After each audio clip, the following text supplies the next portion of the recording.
রাব্বুল আলামিনের নির্দেশ অনুযায়ী যখন কেউ হজ করলো, রাজআকা ইয়াউমিন ওয়ালাদাতু উম্মুহু, এমনভাবে সে ফিরে আসলো যেন আজকে তার মা তাকে প্রসব করলো। এবং যখন এই খুঁটিনাটিগুলো শিখে এ সম্পর্কে ধারণা নিয়ে হজে যাবে, তখন তার হজ্জে মাবরুর হবে। আল্লাহ রাসূল বলেছেন, আল হজ্জুল মাবরুর লাইসা লাহু জাযাউন ইল্লাল জান্নাহ।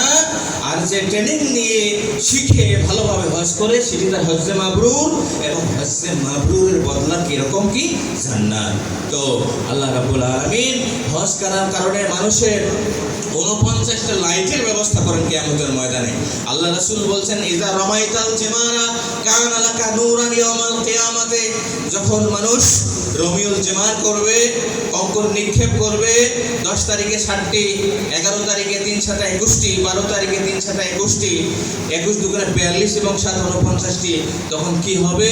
তার মৃত্যুর পর থেকে, কবর থেকে শুরু করে কিয়ামতের ময়দানে যে 60টি মঞ্জিল আছে, এইগুলোতে একদম সিরাত পার হওয়া পর্যন্ত, জান্নাতে প্রবেশ করা পর্যন্ত 49টা লাইট আল্লাহ রাব্বুল আলামিন তার জন্য উপহারের ব্যবস্থা করবেন।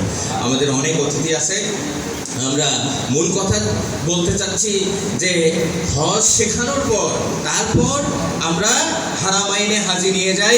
এটি হচ্ছে অন্য হজ কাফেলার চাইতে ইবাদত ট্যুরস এবং ট্রাভেলসের একটি পদক্ষেপ। এটা আল্লাহ রাব্বুল আলামিন যেন এই কাজগুলো করতে আমাদের তৌফিক দান করেন। আপনারা দোয়া করবেন আমাদের জন্য।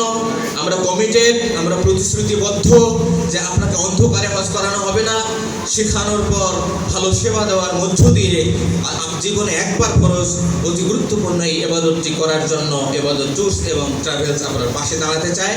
আপনাদের সাড়া আমাদের অনুপ্রাণিত করবে। আল্লাহ তৌফিক চাই। ও আখিরু দাওয়ানা আনিল হামদুলিল্লাহি রাব্বিল আলামিন।